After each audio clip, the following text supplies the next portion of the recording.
ৰাজ্যৰ ২৯ লাখ চৰকাৰী ভূমি মিয়া দখলকাৰীৰ কবলত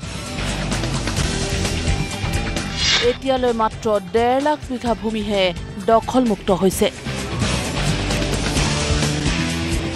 দখলকাৰীৰ আগ্ৰাসন ৰোধ কৰিবলৈ নতুন পৰিকল্পনা ৰাজ্য চৰকাৰৰ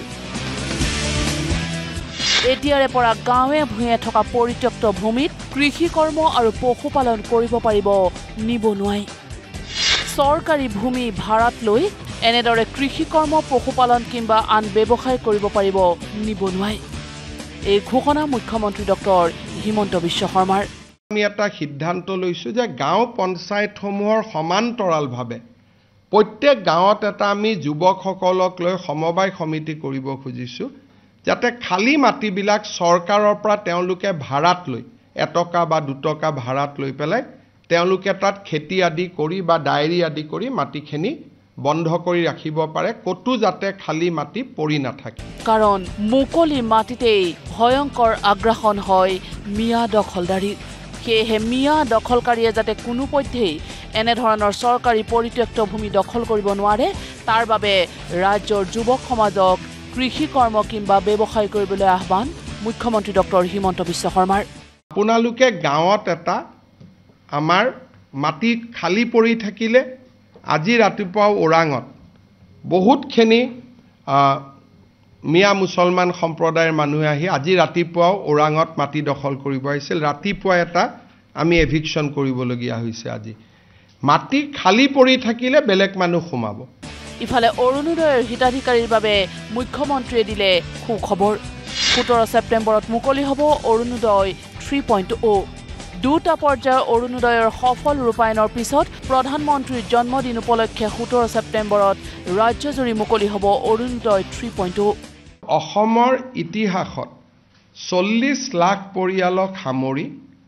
কেতিয়াও আগতে এনেকুৱা কোনো আঁচনি গ্ৰহণ কৰা হোৱা নাছিল আৰু এইবাৰ আঁচনিটো লৈ আমি প্ৰত্যেক ঘৰ মানুহৰ দুৱাৰ মুখত গৈ আমি উপস্থিত হ'ম এইবাৰৰ পৰা প্ৰত্যেকটো ব্লকত এজন অৰুণোদয় সহায়ক থাকিব কেতিয়াবা যদি কাবাৰ KYC হোৱা নাই কেতিয়াবা কোনোবাই টকাটো যোৱা নাই তেওঁলোকে অভিযোগ দিব পাৰিব আৰু এটা পৰ্টেলো মুকলি হৈ থাকিব য'ত নেকি কোনোবাই চৰকাৰী চাকৰি আদি পালে নিজক অৰুণোদয়ৰ পৰা অপ্ট আউট কৰিব পাৰিব অৰুণোদয় লাভ কৰা পৰিয়ালে পাব LPG ৰাজ সাহায্য অৰ্থাৎ ১২৫০ টকাৰ উপৰিও অতিৰিক্ত ২৫০ টকা ঘূৰাই পাব ৰন্ধন গেছৰ চিলিণ্ডাৰ ক্ৰয় কৰাৰ পিছত ইতিমধ্যে তৃতীয় পৰ্যায়ৰ তালিকা প্ৰস্তুতকৰণৰ সময়ত বহু অযোগ্য হিতাধিকাৰীৰ নাম এই তালিকাৰ পৰা কৰ্তন কৰা হৈছে মুঠ ৪০ লাখ হিতাধিকাৰীক সামৰি ল'ব অৰুণোদয় আঁচনিয়ে অৰুণোদয় পৰিয়ালে যদি গেছ কিনে ৰন্ধন গেছ কিনে তেতিয়াহ'লে তেওঁলোকক আমি ২৫০ টকাৰ ৰাজ সাহায্য এটা প্ৰদান কৰিম অৰ্থাৎ অৰুণোদয় পৰিয়ালটোৰ যিকোনো এজন সদস্যই যদি এটা ৰন্ধন গেছ ক্ৰয় কৰে লগে লগে IOC আমাক জনাই দিব যে অমুক পৰিয়ালটোৱে আজি এটা গেছ কিনিলে লগে লগে তেওঁৰ একাউণ্টত আৰু ২৫০ টকা জমা হৈ যাব তাৰমানে যেটো ১২৫০ টকা পাইছিলে যদি গেছ কিনে তেতিয়াহ'লে তেওঁলোকৰ পৰিয়ালটোলৈকে ২৫০ টকাও চৰকাৰে ডেবিট কৰি দিব আমি গেছৰ কথাখিনি লিখিবৰ কাৰণে লগত এখন ফৰ্ম পঠিয়াম চিঠিখন যেতিয়া গাঁৱত তেওঁলোকে লৈ যাব চিঠিখনো দিব লগতে ক'ব যে আৰু এটা আঁচনি আপোনালোকৰ কাৰণে আহিছে ডিটেইলছটো দিয়ক আমাক কি ডিটেইলছ লাগিব অৰুণোদয় পৰিয়ালটোৰ যিগৰাকী মানুহে গেছ লৈছে গেছ কানেকশ্যন নম্বৰটো লাগিব আঁচনিখন আমি জানুৱাৰী ফেব্ৰুৱাৰী মাৰ্চ এপ্ৰিল আমি ৪ মাহ কৰি চাম আনহাতে অক্টোবৰৰ পৰা আৰম্ভ হ'ব ৰাজ্য চৰকাৰৰ নিযুত মইনা আঁচনি ছেপ্টেম্বৰত লাভ কৰিব নিযুত মইনা আঁচনিৰ ধন তেজপুৰ বিশ্ববিদ্যালয় আৰু অসম বিশ্ববিদ্যালয়ৰ ছাত্ৰীও পাব এই সুবিধা মহাবিদ্যালয় বিশ্ববিদ্যালয়ৰ অবিবাহিত ছাত্ৰীৰ লগতে স্নাতকোত্তৰ বিবাহিত ছাত্ৰীও লাভ কৰিব নিযুত মইনা আঁচনিৰ ধন ৬ আগষ্টৰ পৰা বিতৰণ কৰা হ'ব নিযুত মইনা আঁচনিৰ প্ৰপত্ৰ এইবাৰৰ যিটো নিযুত মইনা আঁচনি ইয়াৰ কলেবৰ